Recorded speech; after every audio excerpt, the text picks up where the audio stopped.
Awa poi le ngang te me wana me alofa. O le whamangalo ina wa mi o le anga umalava. O le whamalolo ina o mai ato uma. O le whaola ina mailo wola ai le tunga mau. O le whapale ina oi le alofa ma le alofa muti muti vale. O le malie ai lo manao I me le lei. O le whafo ina lo tau le lea. Whapei o le aitu. Si o tātou wifo matatalo mo le anganga pa ia.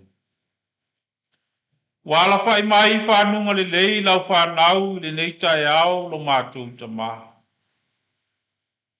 O sauni tāpua I foi mātou I la ufio. Se I sula lo alofa ma lo wanga le lei tau si mai. Peitai lo mātou o tua. O e si la fia I mātou o se whanau o masala. E whai a fua le nei wha moe moe. Pe au noa ma lo whatasi mai. Na mātou o lenga le ie lo mātou ta maha. A fio mai e alai lo wanganga pa ia. Ni lingi mai lo wanganga. Se I whapa ia ina ai o mātou tangata whatawa. Se I tauto lua ina lo mātou vai vai. Na ia mawhai e lau e kale sia. O na watu se vi inga. Se whama numa se whane tanga. O no loa lofa tele mai. Na mātou talo lea latu ia Yesu ke riso lo mātou wali whaola. Amen.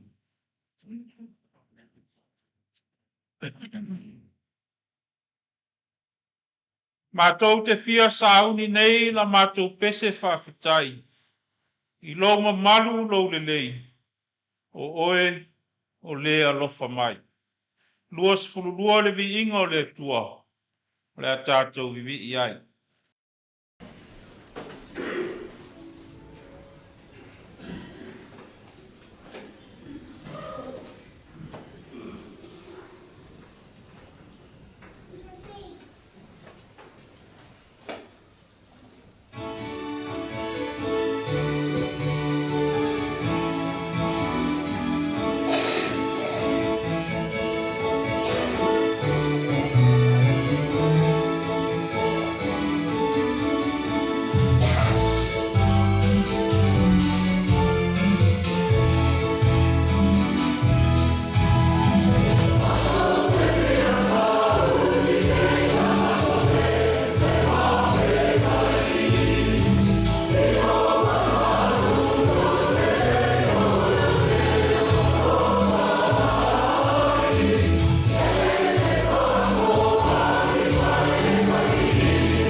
o le faitauina o le tusipaia.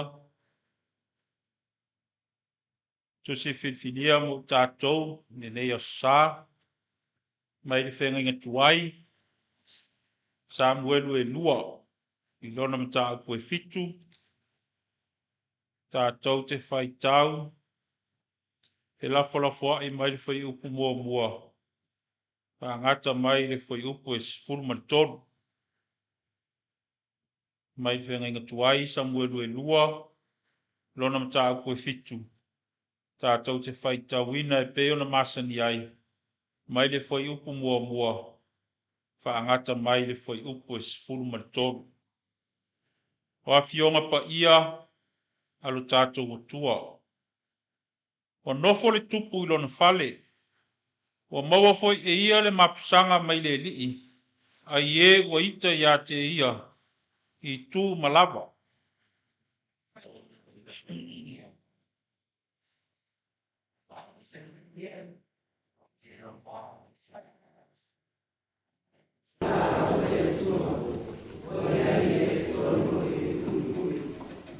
No fai mai leo na tano I le tupu, o mea uma o e fina ngalo iai, ma liwa ne ia ma e whaia, a wao loo ia te oe le li.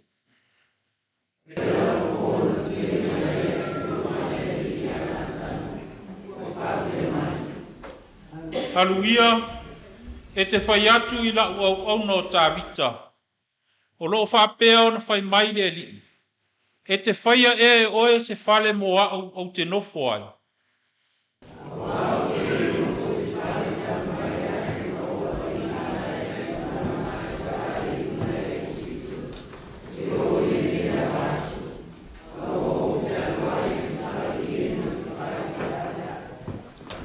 O mea uma na au whanua iai ma le whanaunga Israel uma, pēna au whai atua I ea se upu I se tasi tu a inga o Israel.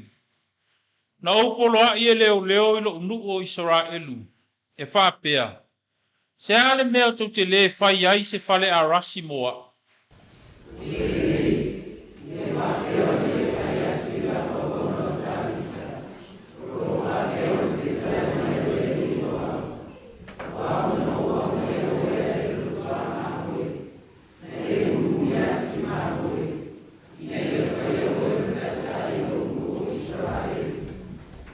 Sa o iai fo ia te oe I mea uma na e alu iai, ma o wha umatia I o luma e na ita ia te oe umalava.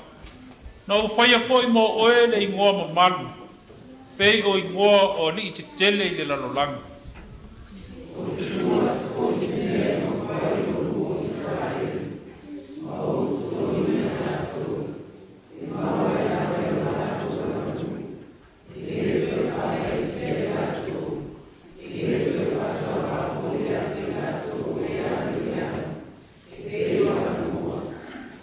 E a fua mai le aso na autofia ai wha masino e pule lo nu o Israel. O maua foi e oe le mapusanga mai a te au I e na ita I a te oe umalava. O tau atu foi e le li I a te oe. O le a whai e le li so a ina.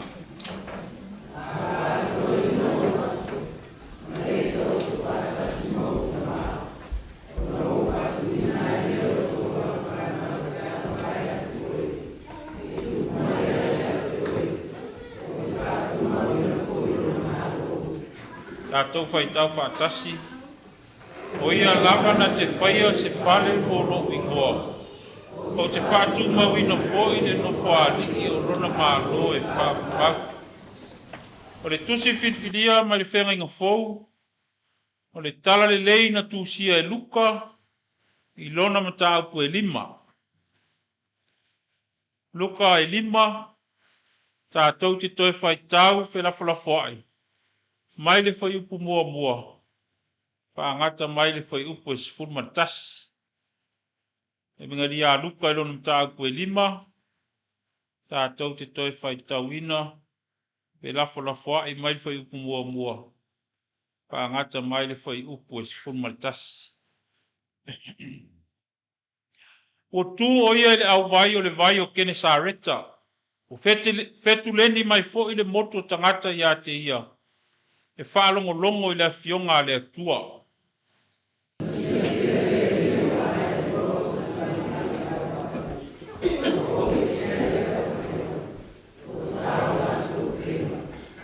Na maliwa e leo ia i le tasi vaa, o le vaa leo Simona. Ma whaatonga atu i ate ia whae titi atu le vaa nai le awai. Ona nofo leo ia i lalo, ma o atu nai le vaa, i le motu o tangata.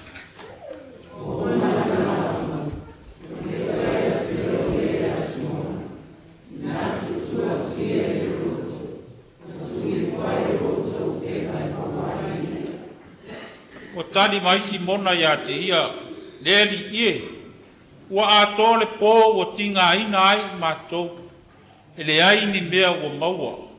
A ona o lau whetalainga. O te tuu i foai le upenga.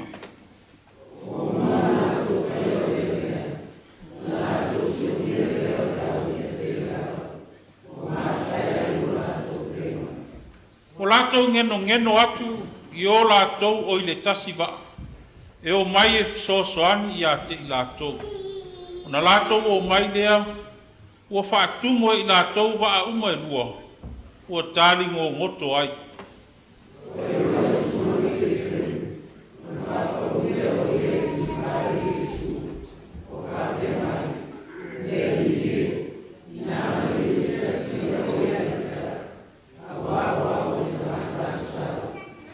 Wa wofo ia atoa ma i lātou kuma sai a te ia. A wā o le au ia o lātou mau.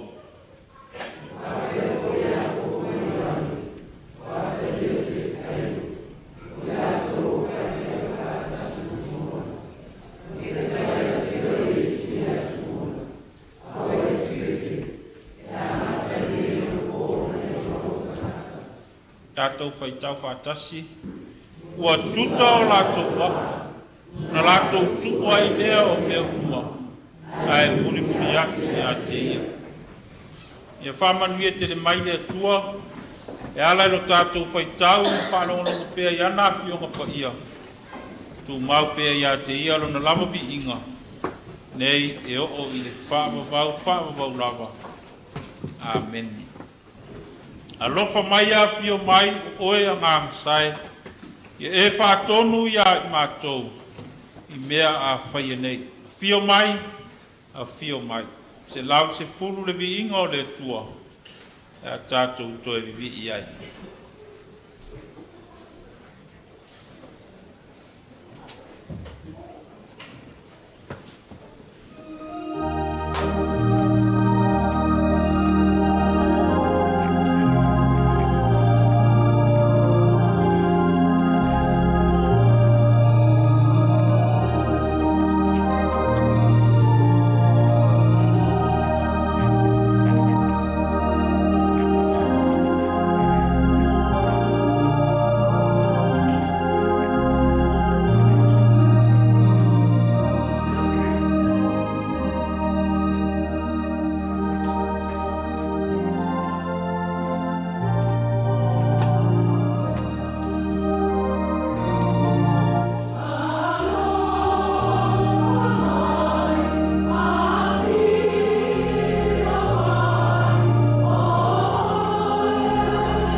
Talo for tamait.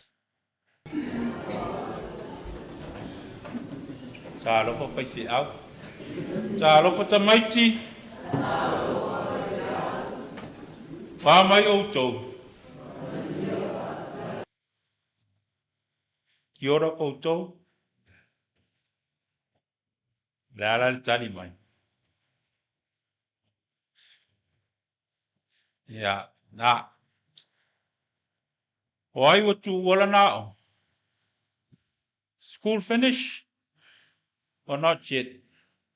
Wai wa umana suenga. Ya. Now ya me na fa tali ya. Ya. Ia faisi tala mo tātou. Mo tau whanau nei fo ia sa. Ole tamait, ole fim, ole manatu au tua la sole nei.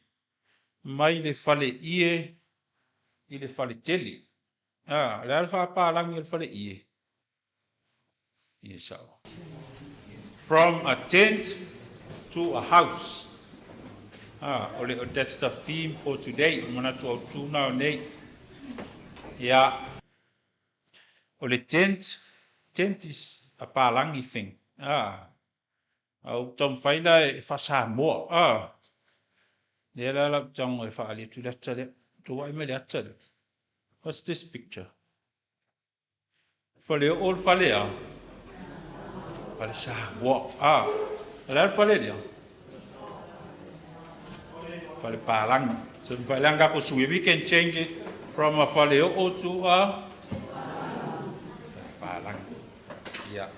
Le anga o tō whanau I nei. Au mātou ia no mai Samoa. Some of us live in houses like these. That's why we came to New Zealand. So we live in houses like this now. So how do we get from here to here? Hard work. Work during the day, work during the night.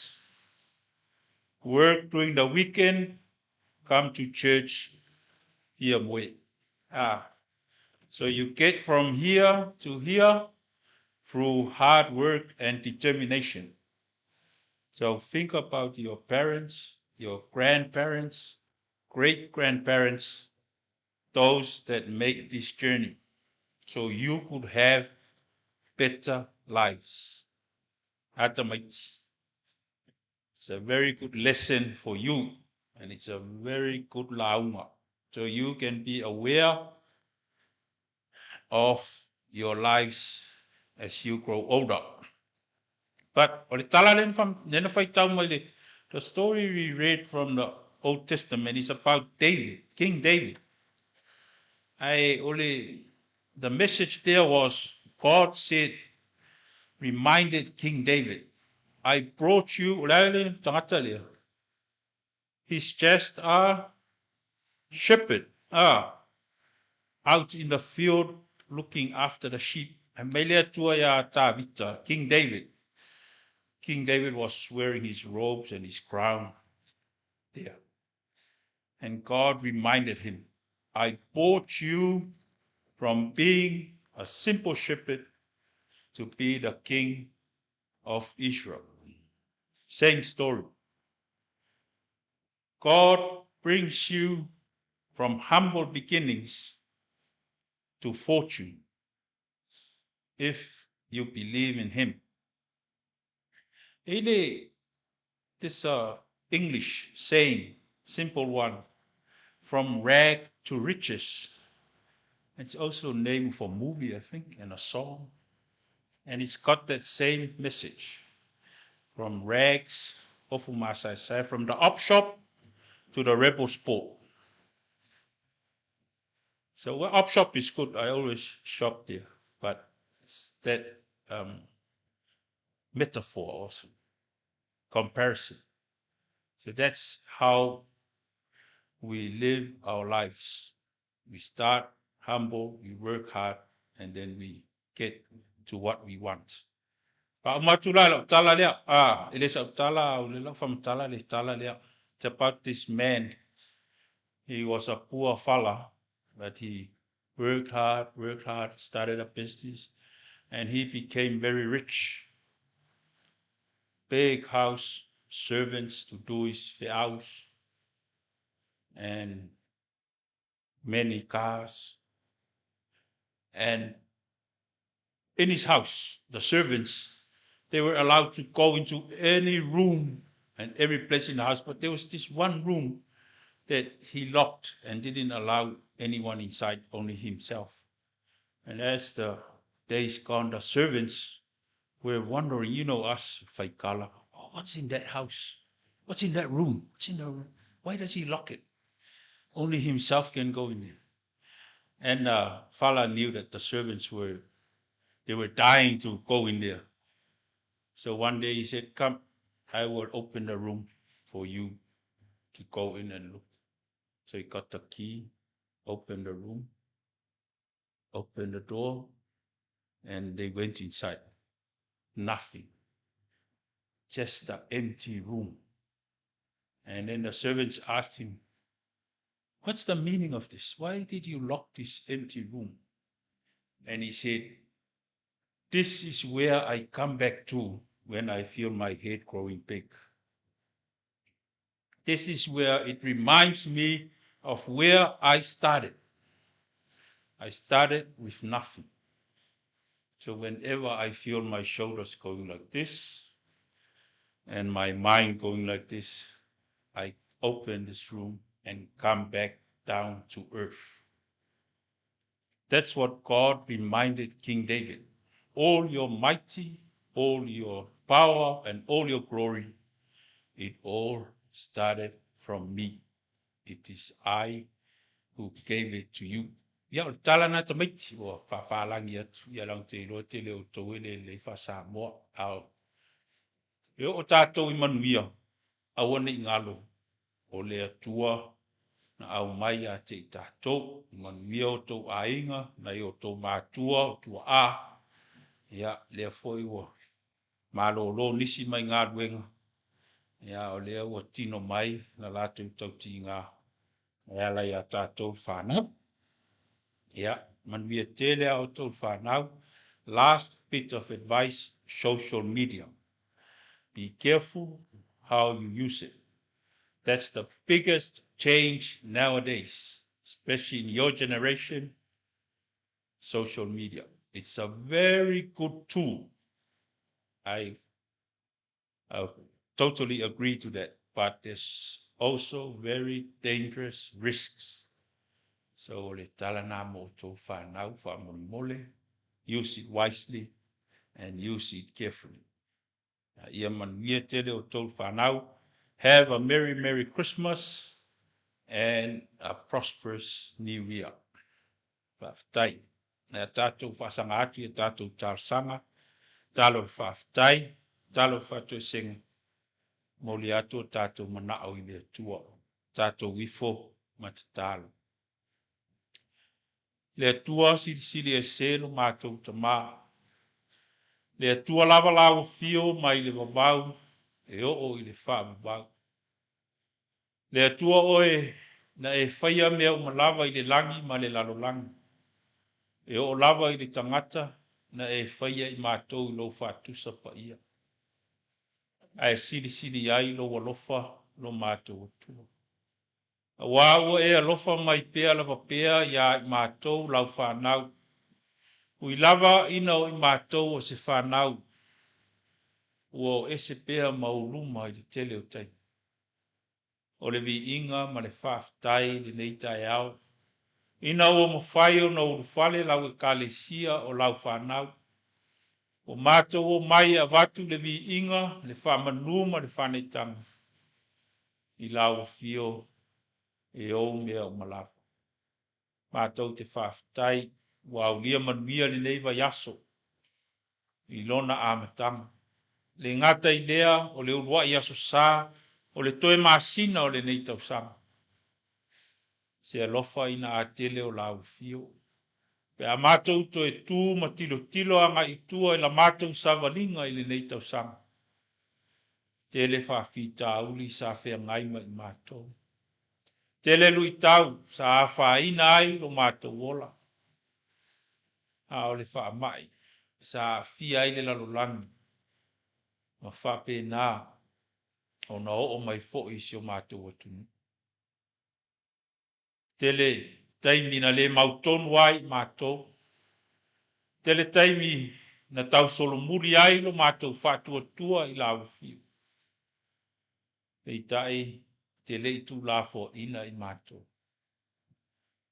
Na e fe soani i taimi na tau tewa ai la mātou savati. Na e si i a te i mātou i taimi o vai ai o mātou vai. Na e whasino ala i taimi na tau aso ai la mātou ai le. Le lava o mātou o mai i le toe māsina o le nei tau sang. Whawhitai lo o lofa tele mai lo mātou. Mātou whawhitai lo marutia lo mātou wola i o au.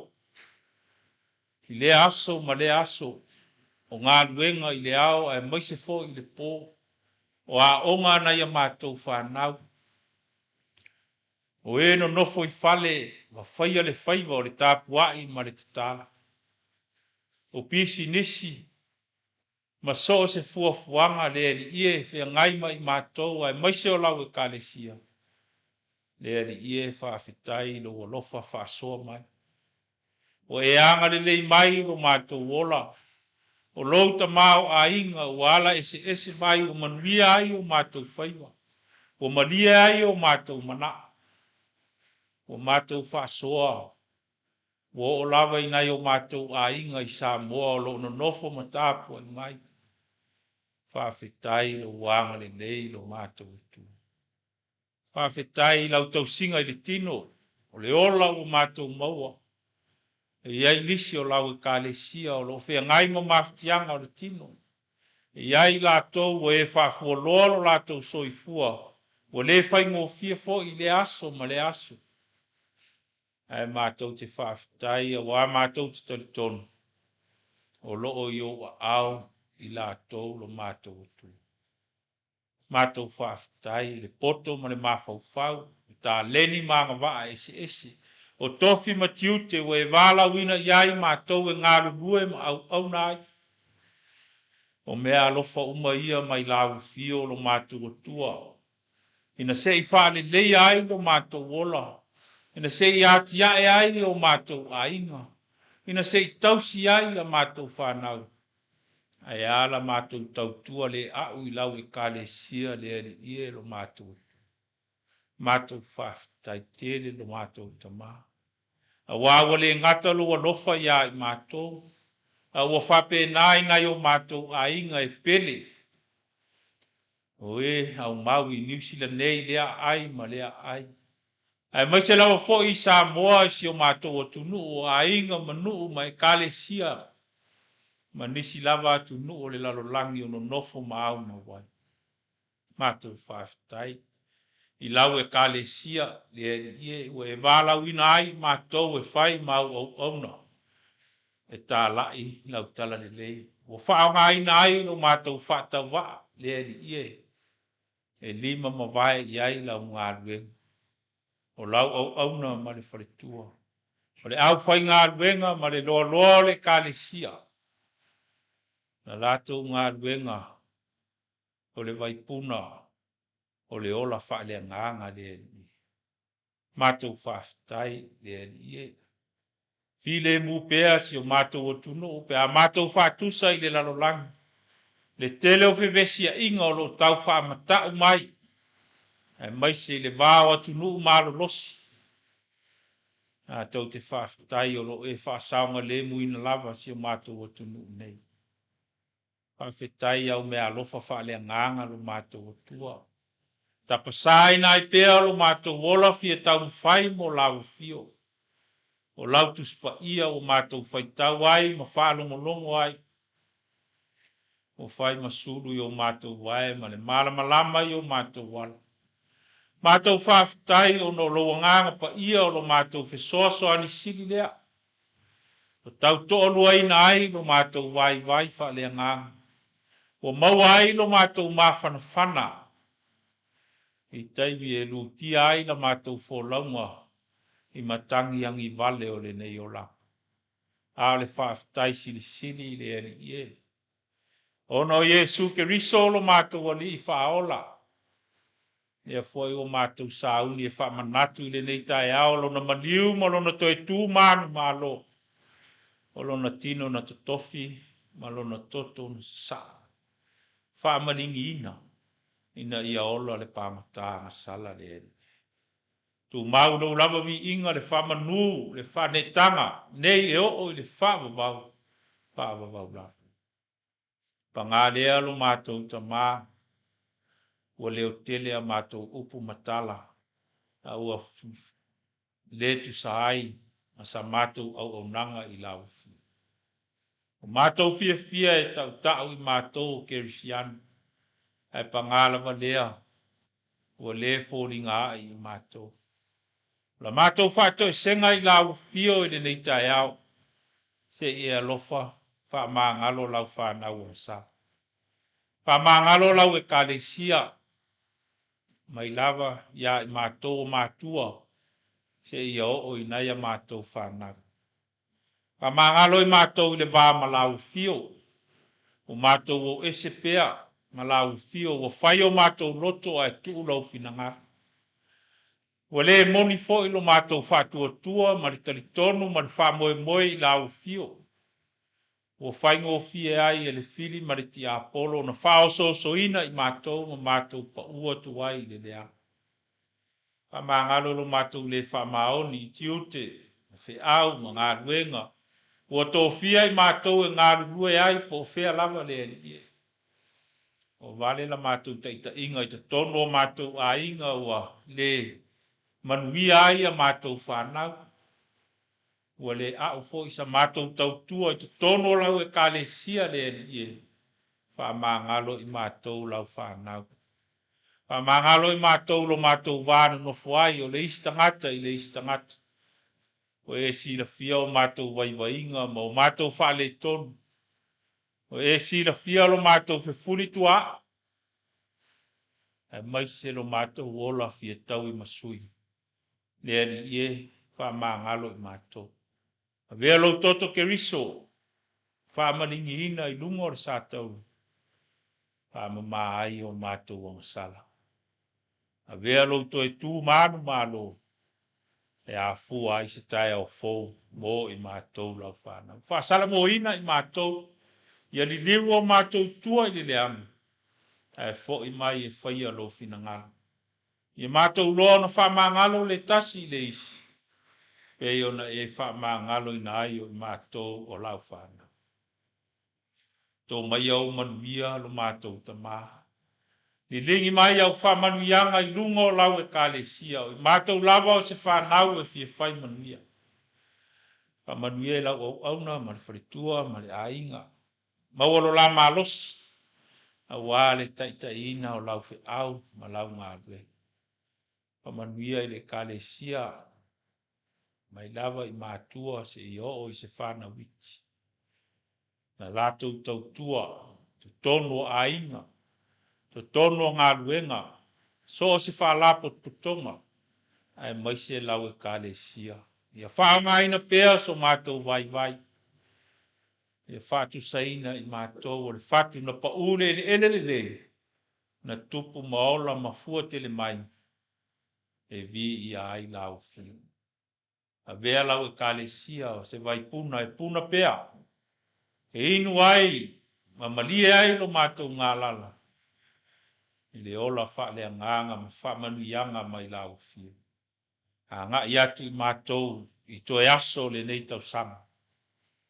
Tai manuia I ai lau e kālesia, ia maua se kirisimasi fia. A o se tau sanga fau manuia. Mātou te talo I nisi o lau e kālesia, o lo whata otolia I ngase, e le whaingo fie. To tono fale mai, to tono no fuanga whapitoa, to tono a inga, leari o lo mana ia whaalia, I o lātou tong fitinga o whenga iai. Ina ia maua lo lātou mālosi. Mātou te tālo fo I le tamai, pa manuia I whanau. Whenga iai ma toe aso a o onga, o eolo whenga I pēr masu enga. Pa manuia ia mātou whanau. te le whaafitauli. Le nei vai tau e maise o tupulanga talavou. O lu I tau ina ai la tau le e maise la tau whainga whirwhiringa. O e lava e au mai la tau e manuia ai o la tau whaiva le. O ai o anga le lei mai a te I mātou. Tau e tusa o lo la tau wala lo whamai.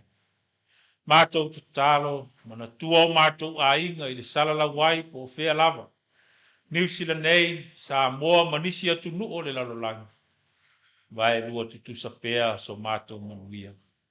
Mana tua le lalolangi o na whaafita aunu. O e lava e mau ai le file mu le li ie lo mātou o tua. Le alua lo tala le nei le nei asa. Alu ia ma lo mana.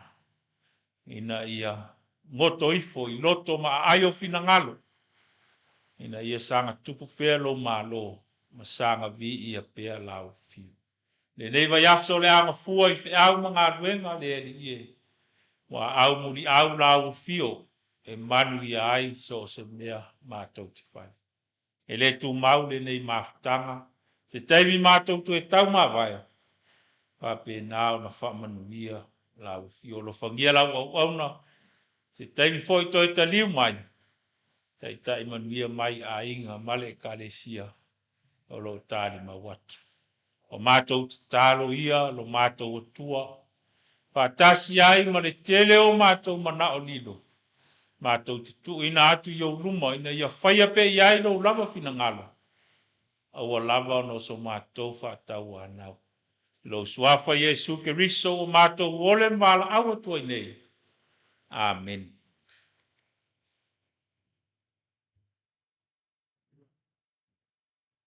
Yesu e ngata ia te oe le mana e ola ai. A lofa mai ia te au. Ia e whaola mai. Tolu sfurudua le pese. Tātou te toe pese ai.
tua lo mātou tama.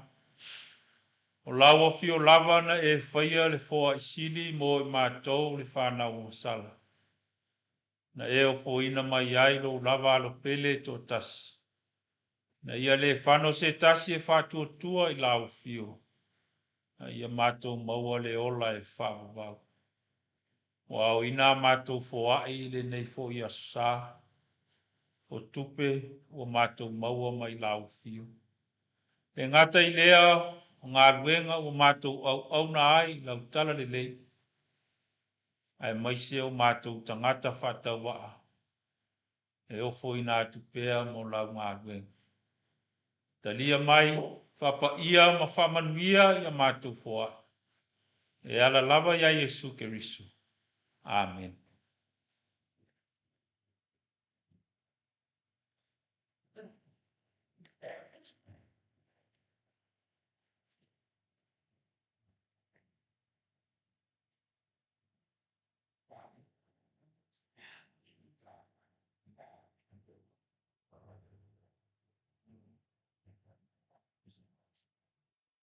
Hao lei, pai atua, le launga, o manatu e vele nea wanoe, whātalo whatuai, pai o le kālesia, swafa manu mā lolo tātou wali whaola. O tau sā, o whai ngā, te whamaruru atu le a taoto whangalu e le whati. Pai o le tua, whangafua ai ma ngalo ai se leo whatawa, o lo nei tangata. A le nei tai ao ma wha moe moe o pūlenga I lana Felaugaiga inga. Tali tonu o le avatu se wha maa lo, hao se wha whitai. Ono lo o tau soifua au auna, ma le soifua ngā rurue le nei tau sanga. Le a fo o le a whae wina. Tali tonu o lea wa te ai tua polima I le tele o whi au ma ngā ruenga. Sa tātou whenga iai. O tātou sauni e whamanatu le kirisimasi ma whawhiloa I le tausanga fō. Ma lo le ngā rurue, ma lo le whita I tunga, ma lo le ono sa, ma lo le sila sila I le atua ma lona whina ngaru. E le tau selu atu le pa ia o le kālesia, ai o te taritono la o tau ngā ruenga. Se tasi le o ua whaalanu ma ave I tutono la tātou pūlengu. O le whale tele e maru iai whale o anai o mātou au lotu tau mwhai. Lo tātou vāna no whai ai maise o le ngāru e ai. Ai ale nei tau sanga. Sa le whaingo fie le asa mai. Le whenga iai ma le wha mai. Nei longa na matua a fia ai lo o tau soifua ma lo tātou wola. Pei tai e tū mātila le alofa o le atua. Pei o la le whaisalamo o ia na te wha malolo ina o tātou mai, ma lawe ina o tātou wola mai tunga mau. Wha fōu no tātou malosi e pei o le aitu. Awane ia te I tātou, o tātou lava o au auna le au ngā. Tau ina ia wha manuia pele tua, pa ia o le kālesia, mai lava ilana au auna, se ia o I se wa o pito I titi. Pe au matotoe o le nei tau sanga. Ha tasi pele tua mai tātou. E le sili le ta I lor tāpuai. Ie o malo lo mai ngā ruenga. O tau whaiwa te talo. O lo o manuia ai mātou I whanau. O se tala pupu lea. Mo moli atu ai le wha malo. Ai tuu le wha manuia o le kirisimasi.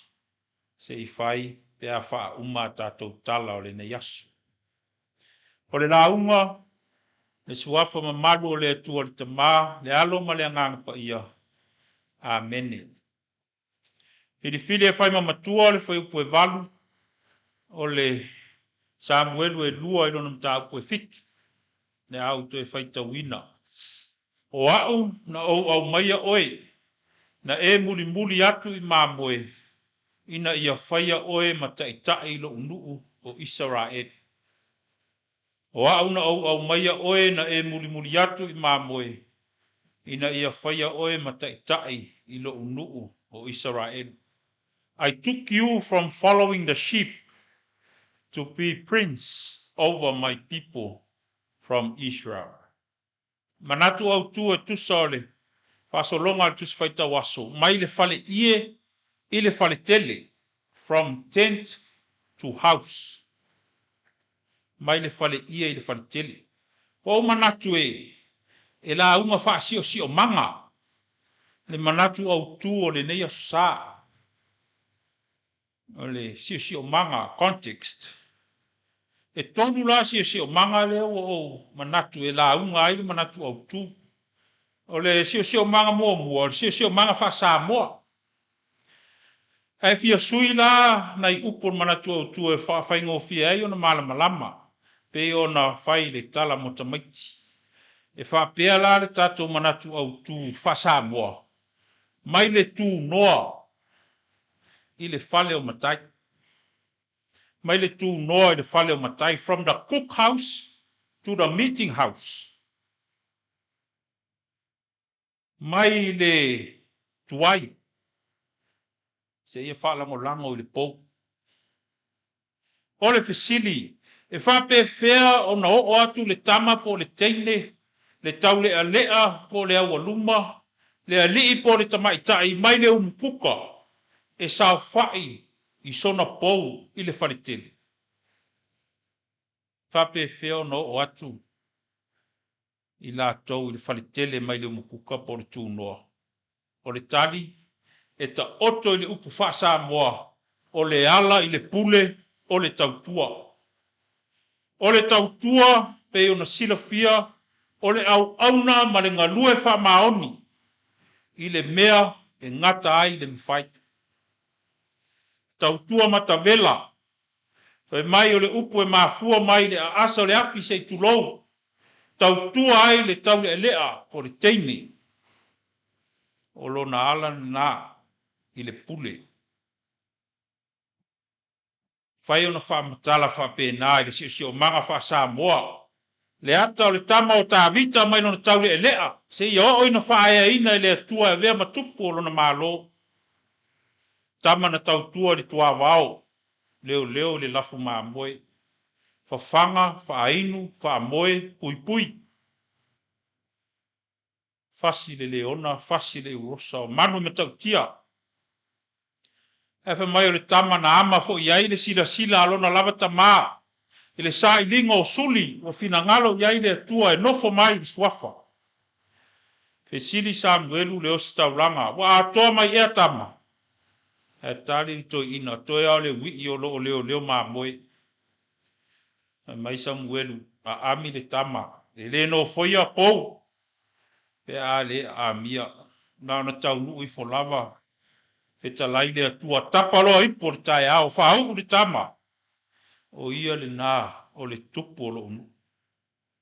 Whanaua le atua le nei asa. I sila fia le atua lau tautua. Malau malue wha maoni. Whaea ina oe mai le tu noa. I luma i le fale. O lo o liu ai le tō wha. Ma le finangalo. Ai mafua i sea. Le awa wha manatu e le atua i le tupu o tā vita e pe ona whaima matua. O hauna au maia oi. It was I, not you. Na e muli I maa moe. You were just following sheep. Au o tō fia oi ma whai ma tupo lo unu. I gave you all that.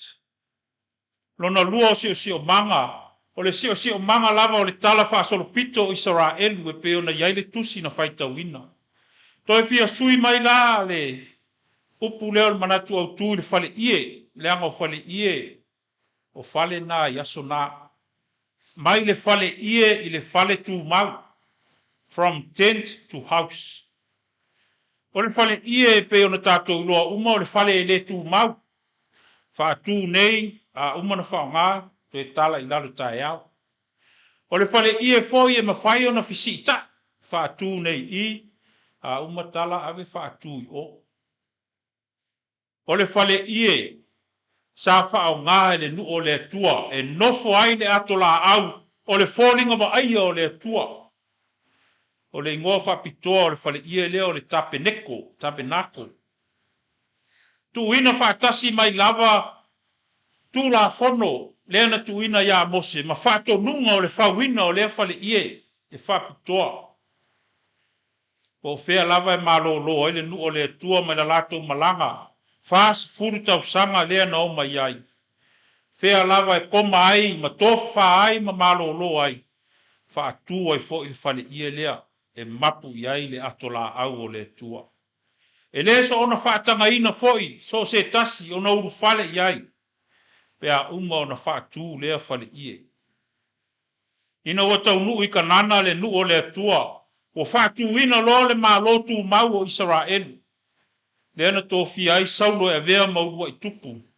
So soa i loa ma le tupu o tāwita.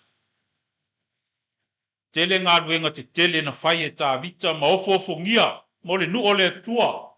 Ina watu lai mai i tupu. E mai o tāwita na ia tu whatasia umai tu ainga e se furu ma le lua o Israel. Pai mai o tāwita na ia whaasaulo to ina le tui mātū, o i tū ainga i le tui mātū sa nofo polonga, ia mo api manu utua oi. Pai mai o tāwita na ia tina ina le tamao ainga o Israelu si tūlanga mawai. Ai maise Filistia, a wao Filistia, o i la touna na mawai lo la tauto mai. Lea na whato i lalo e tāwita.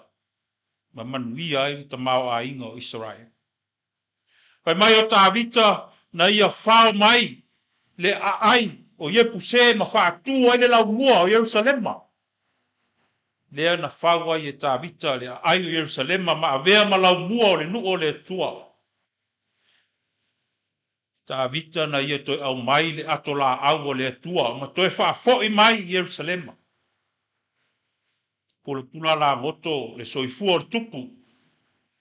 A o lea wa ia toe mana o e whau se malu e ta oto ai le atola au o le tua. O lana ngā ruenga muli le nāna manatu le tupu. Tau lunga iai lana au o nanga. Se manatu mānaia. O le au ngau whai ngā mea. O ai se o le awhia whaia. O le a lefia whaia se malu mo le tua. E ta lona. O le atua e sila i le loto ma le mafua anga e manatu ai le tangata. Na o le atua e iloa mafua anga e mafua ai lau tautua. Nei manatu le tangata i le tele o na ngā luenga o whai. O na whape ifo lea o loo poto ma loo lava malos. Ai mai le atua ia tāwita e te le whauina se malu moa. A wha atoa ina o waso ma e ta oto whaatasi ma outa maa. O na o whaatuina lea o seisi o lau whanau. O ia na te whaia se whale moa. Whanau le tua le nei asusā. E sila fia le atua ua fia whawi inga la tātau tua. E sila fia le atua ua whale tangata la tātau tua ia te ia. Lea ua whamanatu e le atua i le tupo tāwita e peo na iai le tātou matua. O au na au maia oe. Na e muli ma moe. Ina ia whaia oe ma taitai i lo unu o Israel. Sio manga lona tolu. O le sio manga wha Yesu. Sui la le manatu au tu. Mai le whaiwhaiva o le ngātai whale. E a vea ma whaiwhaiva i tangata. From fishermen of fish to fishermen of men. Aru le pō whangongota pe teru Iakopo ma Ioane. La lato tau tua lea i le ngātai whale. E pa ngā lea wa asa le whaiva. Whetala yatu Yesu tu le upenga i le loloto. E ui se au ngata ma se leta li tonu. Ai na usita i le whatonunga lo tātou ali i whaolo. Ua mau le whaiva. Ua maasae le upenga. Ua wha soa foi i e na lata ane. Ua langona lo latou whatawa. E whetala yatu Yesu ya Peteru. Awa e te fefe. E a mata nei o na e whaiva i tangata. Sui mai le whale ie i le whale tele. Sui mai le whaiva o ngā tai whale. a vea ma whaiwhaiwa I tangata. Pai mai wa tuu o lato waa, o na lato tuu ai lea o lato mea uma, ai muri atu ia te ia. O moni le upu e whai le ainga sa tu mafono, ma le ainga malos. O tuta lo lato sa, ai atangia I le tai, I o tai lo lotu. Pa ia o le kale sia e whapena le fina ngalo le tua mo oe ma. E whai le tau tua ma le wha maoni, ai wha ia ina ma wha manuia e le atua. E pei ia o le upu wha sa moa, o le ala I le pule o le tau tua. Tātou malanga mai sa moa, sa o tātou no nofo, I whale o se tulou, I whale na fola pola, ma fola ma. Dea o tō wafio, na tātou no nofo I whale o manu. I whale o matango fia o le tasi, o lua, o tele. O manuia o tō walo ma tātou whanau, ai a le ngā ruenga le tua. O lau tau tua ma sa au auna. Lea o malie ai, le ngā ruenga le tua. Wha maa lo le ngā lue, wha maa lo le tau tua I le nei tau sang. Ai a awane I ngalo ia te I tātou. O lea tua lava, na ia au maia mo I tātou. Le tau tua lea lo tātou wali I whaola. Lea fōi o lea tātou whamanatu I le nei asa. Le tau tua tino, na to tofi mo oe ma. Le tau tua toto, na whaamalingi. Na ia whaamangalo ina tātou wangasala. Mai le ala mawa lalo I whaea ina. Se ia o atu lava I le ola e whaavavau. Ono Yesu. Amen.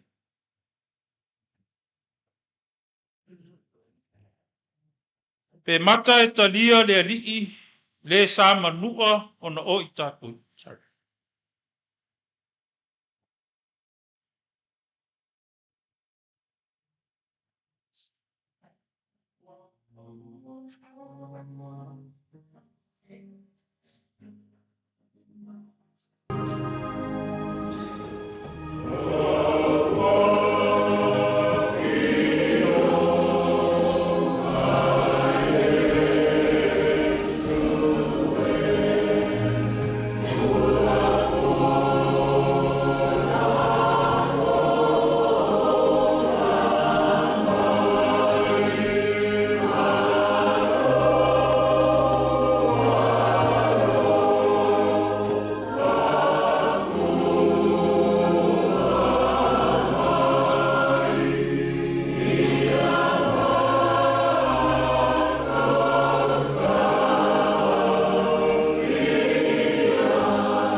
O le sakarameta, o le whamantunga.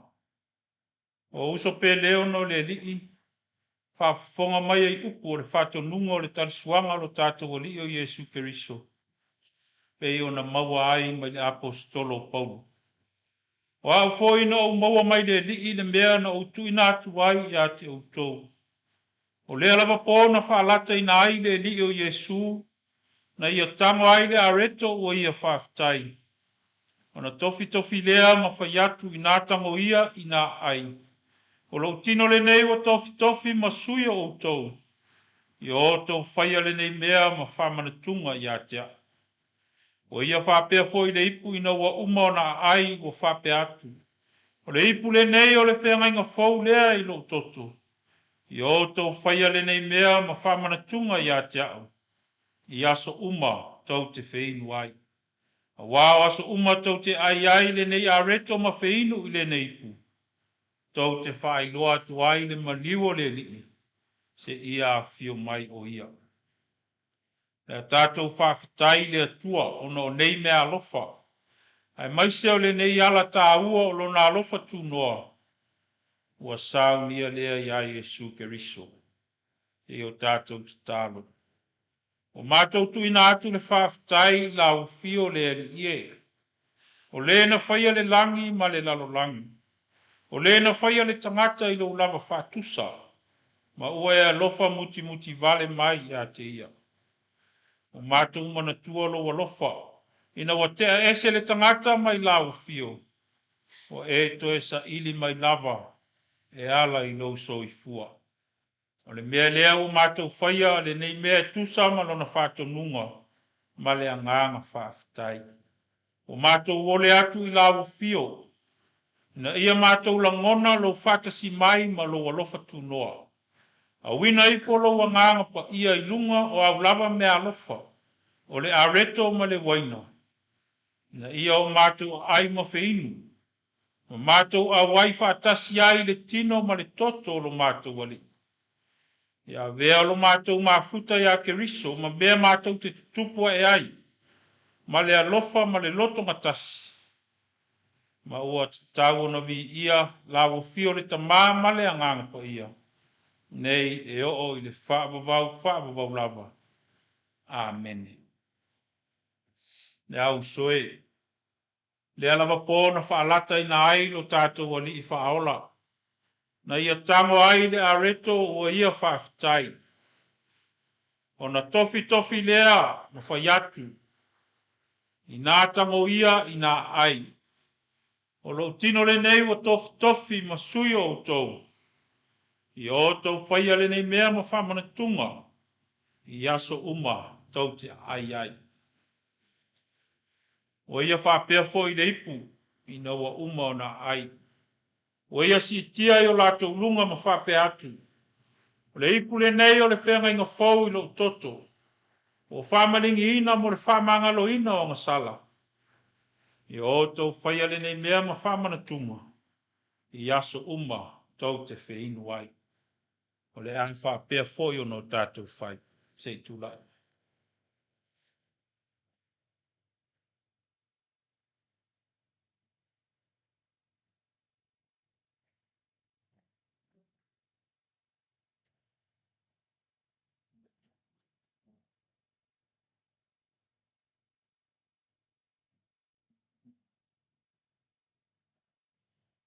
Nā o tuia manuia, whasoa atu whātuso le tino lo tātou wali i whaora. A mole a tau au ina, tā ofisi o tātou talia whātasi.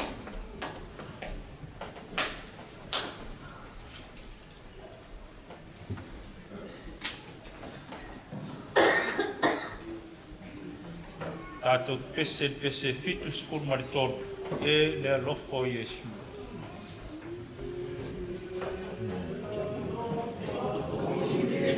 Oh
nā tango ia, i nā ai. O le tino le neo ke riso o tofi mo i tātou. I tātou whaia le nei mea ma whamana tunga i a te ia. Nā ai ia tātou.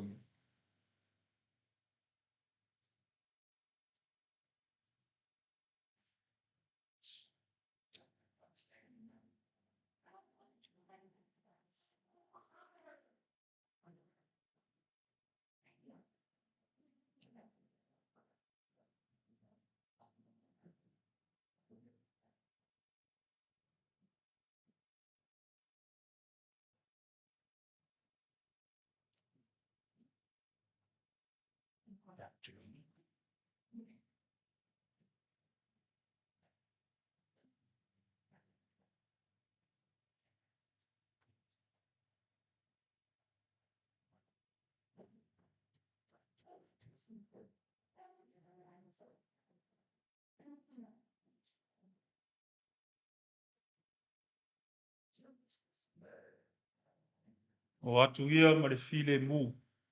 Whasoa atu whatusa le toto lo tātou wali i whaole. Mole tāwhi, se tātou talia whatas. Tātou pese tol se lau ono sifuru, e sue o lo toto.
Le ipule nei o le whenga inga fōlea i le toto Iesu. O whamaringi ina mo le whamangalo ina o ngasala. I e tātou whaia le nei mea ma whamana tunga i a te ia. Wheinu ia tātou iai ma le loto whaafitai.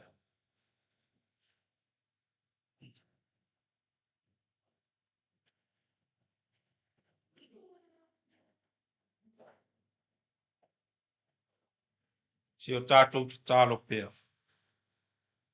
O mātou vivi ma whāwhitai atu I lau fio, e tusa malo fōa I mai, ia I mātou tangata ngasala le manu e sili. Le maia leo I mātou I le mawhitanga malo alopele o Yesu Keriso. O ia ana e tu mai e maliu mo I mātou. O ia fo I o logo e fōa I mai, ina ia whangaina I mātou I le ola fōu. O mātou o le atu mo lau soasoani, ina ne ingalo ia I mātou nei mea alofa. A ia tau ave ina pea, ia tūsia I le papa o mātou lotu. Ina ia mawhai o na mātou tutupu ai le whātua tua. Ua fua mai ngā luenga le lei. Ma ola I lovi inga e o I le whaavavau. Whaavavau lava. Amen. E mata e talia le alii, le sa manua o na o I tātou. Pe awa ai ilo na puapua ngā a o whetalai o whaile nei mo oi. Se lau tolu se fulmo le tolu le pese, tātou te pese ai. Te tulai.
tui masale sui ngā ula nei papa I naua musale ko ngā lana I sa ngā lana.